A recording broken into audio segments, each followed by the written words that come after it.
Dear Patriots, before the news starts, please subscribe to our patriotic channel by clicking the subscribe button.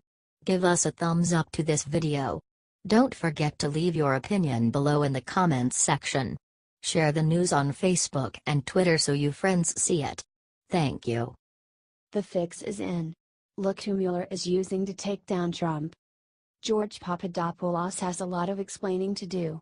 The former Trump campaign advisor recently pleaded guilty to lying to the FBI about contacting Russians for information on Hillary Clinton. But it gets more interesting. Not only has he been lying to the FBI, he lied on his resume to get his job as a foreign policy aide. Newsweek reports that one of Papadopoulos' employers has noted huge inconsistencies in his LinkedIn profile.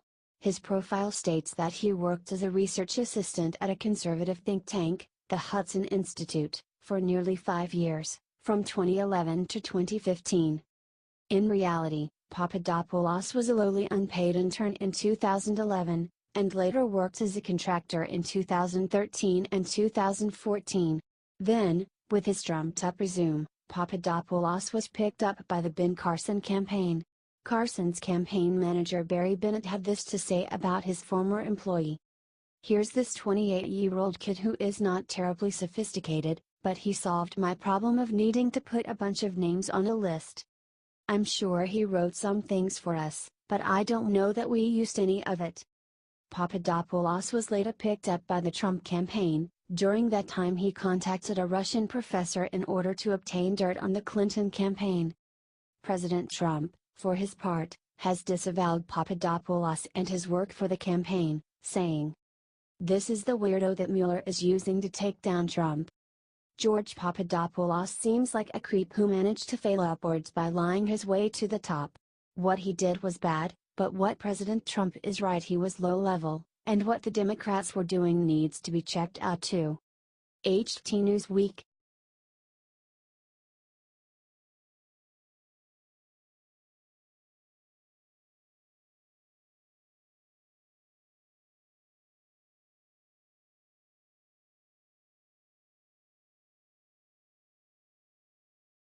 A reporter just tried to get Sarah Sanders to insult Trump. She sends him crying back to his mommy. Do you ever go to work and realize you are not in the mood to deal with someone else's BS? That, my friends, appears to have happened to Sarah Huckabee Sanders. She has a lot on her plate. She's a mom, the most public representative of the president, and is constantly under attack.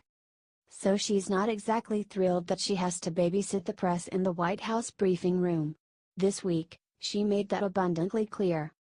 When a reporter asked what Trump's biggest flaw is, Sanders lost her patience.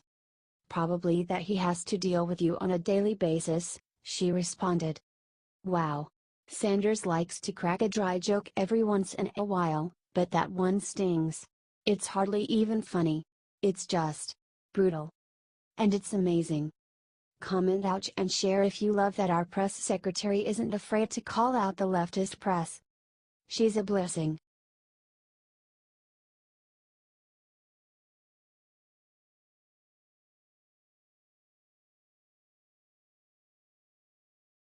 Major League Baseball just sent a blistering message straight to the NFL. It's perfect. The MLB sent a perfect message to the NFL with its rendition of the national anthem prior to the World Series matchup between the Los Angeles Dodgers and the Houston Astros on Tuesday, according to BizPac Review. The teams had members of the Los Angeles Police Department sing the national anthem, a stark contrast from the NFL's rampant protests over the past few weeks. You've got to see this. It's incredible. Check it out. This is what Americans want from sports: patriotism and unity under the flag. What an incredible display of support for the men and women who put their lives on the line on our behalf every single day. Social media users were all in on the incredible display. This is why baseball is America's favorite sport. Game 7 of the World Series, police officers are singing the national anthem, and there's not a single kneeling player in sight. Colin Kaepernick was the 49ers quarterback who first protested the anthem last season. He claimed he was protesting police brutality and racial inequality in America. Since then, he chose not to re-sign with the 49ers and wasn't picked up by any other team. Don't you wonder what he was doing as the MLB just honored our men and women in uniform?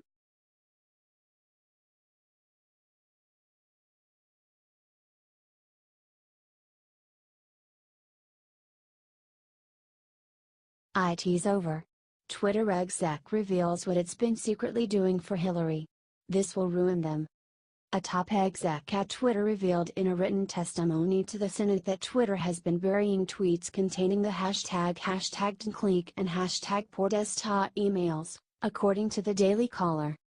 48% of tweets that included the hashtag #DonClick were hidden and 25% of tweets including #PoorDesktop emails were hidden, according to a testimony that General Counsel Sean Edgett submitted to the Senate Judiciary Committee. Check it out. Approximately 1/4, 25%, of #PoDSmails tweets received internal tags from our automation detection systems that hid them from searches, Edgett said. He went on to say that our systems detected and hid just under half, 48%, of the tweets relating to variants of another notable hashtag, #DonClick, which concerned the disclosure of leaked emails from the Democratic National Committee.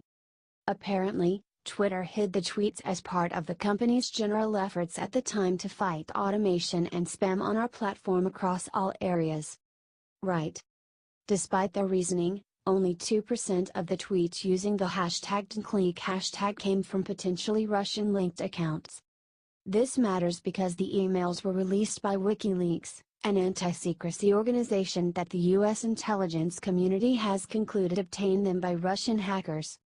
The emails proved damaging to Hillary Clinton and her campaign because they revealed the DNC had fed her questions prior to a debate with opponent Bernie Sanders, amongst other controversial revelations.